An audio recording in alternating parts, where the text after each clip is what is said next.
Здравейте, днес ще погледнем как да процедираме, когато получим поръчка като инфлуенсъри. Ще видим целият процес, включително от страна на бранда, за да бъде максимално ясно.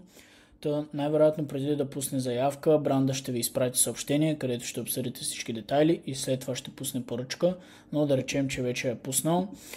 Когато той пусне поръчка, вие ще получите нотификация на вашия имейл. След това трябва да влезете в профила си, да влезете в поръчки и да отворите последната поръчка. Тук вече виждаме всички детайли. Може да видите профила на бранда, може да видите избраните услуги, т.е. услугите, които иска да закупи, и времето за изпълнение. Като ако смятате, че няма да успеете да изпълните поръчката в този срок, това, което ви препоръчвам вместо да откажете, е да изпратите съобщение на бранда, да му кажете просто да пусне нова заявка с по-голям срок за изпълнение. Или вие да му изпратите къстъм оферта. Това обаче ще го видим в следващото видео, как може да изпращате оферти на бранда. В момента ще приемем поръчката и има 24 часа за да плати бранда. След като плати, реално почва да тече времето за поръчката. След като е платил, вече виждате, имаме няколко нови бутона. Т.е. можем да удължим срока, да речем, че вече работим по поръчката и виждаме, че няма да успеем в този срок. Ако бранда е съгласен, т.е. вие ще си пишете най-вероятно, ще му напишете в чата, че искате да удължите срока. Ако той се съгласи, пускате заявката и той трябва да одобри. След това вече ще бъде удължен срока. Имате и вариант да анулирате поръчката, като тук пак се пуска заявка и двете страни трябва да я приемат. Тук, ако вие се съгласите да анулирате поръчката, бранда ще получи всичките пари обратно и вие няма да изкарате нищо. Така че, да, ако просто стане такава ситуация, искате да откажете поръчката, може да пуснете заявка. И спора, тук е интересно, реално, ако има някакъв спор между вас, примерно вие сте свършили работата, бранда ни го устройва, изхабил си всички ревизии и така нататък, или просто има някакъв спор, може да създадете спор, това ще замрази поръчката и реално ще се намесим ние като платформа да видим какъв е проблема и реално да го разрешим. След това вече да пристъпим към изпълнението на самата поръчка, как става този процес. Бранда ни е поръчал TikTok видео.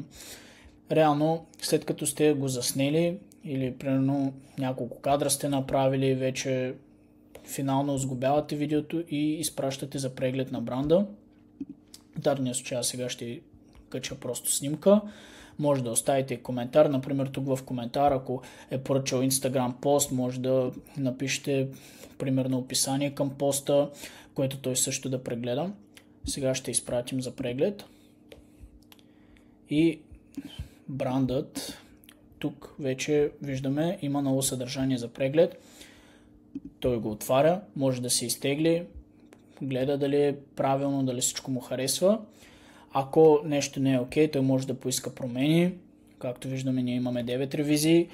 След като ги изхаби, реално вече ще трябва да приеме това, което сте подали като последно. Или естествено да вдигне спор. В дадения случай ще одобрим съдържанието. Всичко е окей, примерно. Клипа е окей, така нататък.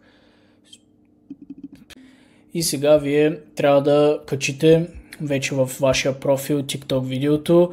След като го качите, изпращате URL към публикацията. Ако изпълнявате UGC услуга, реално просто ще напишете изпрати финална доставка. Вие няма да имате линк, който да вкарате.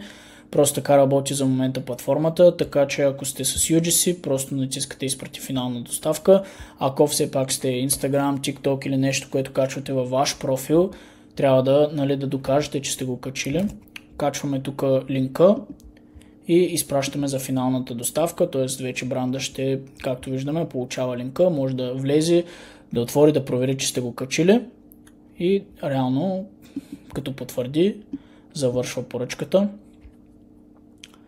И тук вие вече може да оставите отзив към бранда и той да остави към вас отзив, като отзивите са много важни. Вие знаете, от тях зависи ранкирането ви в търсачката, т.е. на кои позиции ще излизате. Така че ви съветвам винаги да се стараете всичко да бъде максимално професионално, за да получавате високи ревюта и да бъдете на по-високи позиции. Това.